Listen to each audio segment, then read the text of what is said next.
안녕하십니까. 송국헌 혼술 10월 13일 월요일에 인사드립니다. 지금 국회 법사위원회 불을 뿜고 있습니다. 여전히 진행 중인데, 자, 오늘 조희대 대법원장을 정인으로 불러냈죠. 오전에 나와서 과거 관행처럼 조희대 대법원장은 인사말만 하고, 그 다음에 천대엽 법원행정처장이 일문일답을 한 뒤에 마무리 발언, 회의가 끝날 때 마무리 발언을 하겠다, 이렇게 그 뜻을 밝혔지만, 추미애 법사위원장이 놓아주지를 않았습니다. 그래서 거의 90분 동안 사실상 감금이 된 상태로, 법사위 회의장 안에 감금이 된 상태로 그냥 앉아 있어야만 됐죠. 그리고 오전 회의가 마무리되고 오후 회의부터는 이석을 해서 잠시 후에 이 회의가 끝나면은 한밤중에 끝날 것 같은데, 끝나면은 그때 이제 마무리 인사말을 하게 됩니다. 자, 그 상황에서 지금은 천대엽 법원행정처장을 상대로 일문일답을 벌이고 있는데, 조금 전에 나경원, 국민의힘 나경원 의원의 질문이 있었습니다. 천대엽 행정처장을 향해서 질문을 했는데, 핵심을 찌르는 그런 질문들이 나와서 천대엽 행정처장도 당황하는 그런 장면이 연출이 됐습니다. 제가 계속 말씀드렸다시피 조희대 대법원장에 대해서 일종의 축출 작전을 지금 펼치고 있는 것이죠. 오늘 만신창이로 만들어서 결국은 그 탄핵을 하기 위한, 그래서 직무 정지를 시키기 위한 그 시도의 일환으로 오늘 조희대 대법원장을 정인으로 채택을 하고 집중 공격을 했던 겁니다. 그런데 조희대 대법원장 오전에 모두 막 질문이 쏟아져도 답변하지 않았죠. 일절 답변을 거부를 했죠. 자, 그 상황에서 오후에는 천대엽 법원행정처장을 상대로 질문이 있었는데, 추미애 의원 발언 차례가 돼서 핵심적인 부분을 한 세 가지를 집중적으로 공격을 했습니다. 자, 첫 번째는 이런 이야기를 했습니다. 나경원 의원이 이재명에 대해서 파기자판을 했어야 된다. 파기자판을 하지 않았기 때문에 지금 이런 혼란이 일어나고 있다, 이렇게 직격탄을 날렸습니다. 파기자판, 그때 이야기 많이 나왔죠. 그때 이재명 사건에 대해서 1심 유죄, 2심 무죄 나오고 3심에서 대법원에서 결론을 내릴 때 파기자판을 해야 된다. 뭐냐 하면은 유죄로 확정이 되면은 아예 대법원에서 형량을 정해버리는, 그래서 고법으로 파기하지 않고, 환송을 하지 않고 그냥 대법원에서 형량을 결정을 해버리면은 이재명은 바로 출마를 할 수 없는 상황이 됐죠. 1심에서 징역 1년, 집행유예 2년이니까는 대법원에서 그것에 대해서 유죄로 인정을 하면, 결국은 유죄로 인정을 하고 고법으로 돌려보냈는데, 그렇게 하지 말고 바로 대법원에서 형량을 정하라, 그 제도가 있었습니다. 파기환송. 자, 그렇게 파기환송을 했으면은 조희대 당시 대법원장이 큰 의지를 가지고 했으면은 지금 이재명은 출마 못했고 이런 상황이 안 됩니다. 이재명 정권 들어설 수가 없었죠. 자, 거기에 대해서 다시 한번 아쉬움을 토로를 한 겁니다. 법률적으로 충분히 가능한 일이었는데 이 파기환송을 하지 않아서 지금 이렇게 혼란한 상황이 되어버렸다, 이렇게 지적을 했습니다. 그리고 또 하나 중요한 이야기를 했습니다. 뭐냐면은 헌법 84조 불소추 특권, 이재명이 그 불소추 특권을 이재명 쪽에서 진행 중인 재판도 중단된다, 이렇게 억지를 부렸고, 지금 이재명 정권 초반에 서서히 풀으니까 5개 재판부에서 헌법 84조를 들어서 재판을 중단시켜버렸죠. 중단시켰는데, 이 헌법 84조를 법제처의 주석서를 오늘 또 이야기했습니다. 2010년에 나온 법제처 헌법 주석서, 이 해석을 보면은 헌법 84조의 형사조치는 새로운 기소, 형사상 의미가 새로운 기소를 의미를 한다. 그러니까 이 84조의 불사추 특권은 새로운 기소를 하지 못할 뿐이다. 대통령이 되고 나면은. 근데 그 전에 기소가 돼서 재판이 진행 중인 건 계속 할 수 있다는 것이 헌법 84조의 정신이다. 그것이 헌법 주석시에 법제처에서 발행한 2017년 헌법 주석시에 나와 있다. 그러므로 이재명 재판은 속행돼야 된다. 이 이야기를 오늘 또 강조를 했습니다. 당연히 대통령 재판이 진행돼야 하고 그것을 중단시킨 것은 위헌이다. 그리고 헌법 84조뿐이 아니고 헌법 68조 2항도 오늘 이야기를 했습니다. 전 국민이 지켜보는 가운데 이재명의 재판이 속행돼야 된다는 점을 강조하면서 헌법 68조 2항도 이야기를 했는데 헌법 68조 2항은 대통령 재선거 규정이죠. 언제 대통령 선거를 다시 하느냐. 그러니까 조기 대선, 임기로 5년이 끝나기 전에 조기 대선을 할 때, 재선거를 할 때는 언제냐.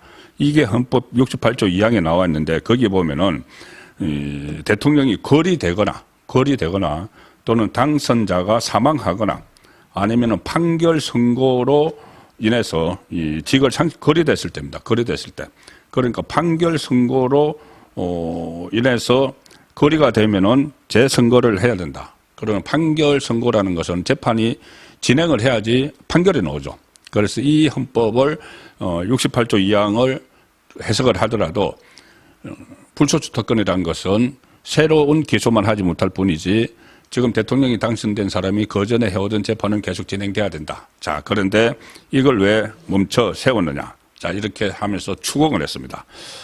여기에 대해서 입장이 뭐냐고 하니까 천대엽 법원 행정처장이 뭐 여러 가지 해석이 있을 수 있으므로 이렇게 해서 답변을 하려고 하는데 나경원 의원이 이 답변을 중단시키고 그리고 이 부분은 잠시 후에 이 정인으로 나온 법학과 교수에게 다시 묻겠다 하고 일단 답변을 중단을 시켰습니다. 그리고 이 천대엽 법원 행정처장은 문재인 정부 때 임명된 인물이기 때문에 아무래도 굉장히 신중한, 그래서 여러 가지 해석이 있을 수 있다는 선까지 어쨌든 어느 정도는 대법원의 그 입장이 완전히 헌법 84조가 대통령이 당선됐다고 해서 그 재판이 중단되는 것은 아니다. 이렇게 못 박을 수 없는 그런 상황까지는 지금 가고 있습니다. 그리고 추미애 의원은 이런 이야기도 했습니다. 자, 5개 재판부가 이재명 정권 초반에 이 재판 심리 기일을 추정한다. 그러니까 추후 지정한다. 이렇게 이야기를 했는데, 자, 추후 지정한다는 것은 언제든지 다른 판사가 그것을 진행을 할 수 있다.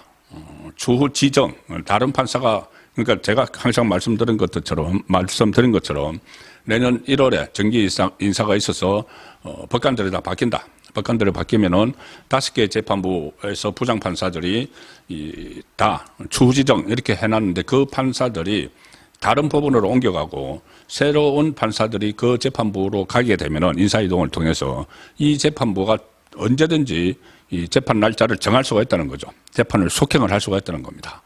자, 특히 이재명의 요즘 사법 말살, 그 법원을 완전히 상권 분립을 훼손하는 이런 일들이 벌어지고 있기 때문에 언제든지 법원에서 맘만 먹으면은 추후 지정이라고 돼 있기 때문에 이것이 재판이 없어진 게 아니니까 이재명이 여러 가지 수단 방법을 가리지 않고 재판을 없애려고 하는데 뭐 공소 취소나 뭐 면소 이런 것을 노리고 있죠. 그런데 그 전에 언제든 재판을 진행을 할 수 있다. 자, 이것도 오늘 죄송합니다.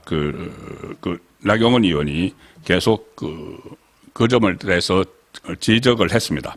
추미애 위원장이 뭐 발언을 좀 저지하려고 했는데 그렇게 하지 못하도록 계속 밀고 나갔죠.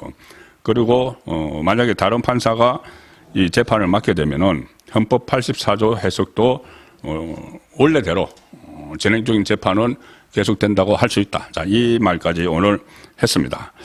그리고 이 이야기도 마지막에 나경원 의원은 덧붙였습니다. 법원 행정처장에게 김혜경 씨 사건, 김혜경 씨 지금 피고인 신분이죠.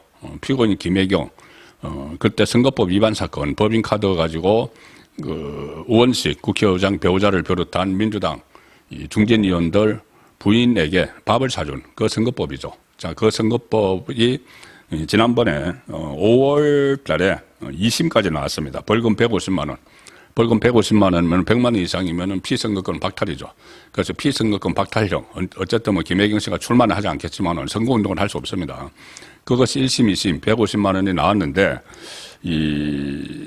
그러면은 5월 12일이면은 633 원칙을 계속 강조를 하고 있죠. 대법원에서 선거법 같은 경우에 1심 6개월, 2심 3개월, 3심 3개월이니까 이게 5월 12일 날 그 벌금 150만 원이 2심까지 나왔으니까는 이게 이미 석 달이 지났다. 자, 대법원에서 이것을 조속히 판결을 해야 된다. 자, 김혜경 씨에 대해서도 판결을 해야 된다.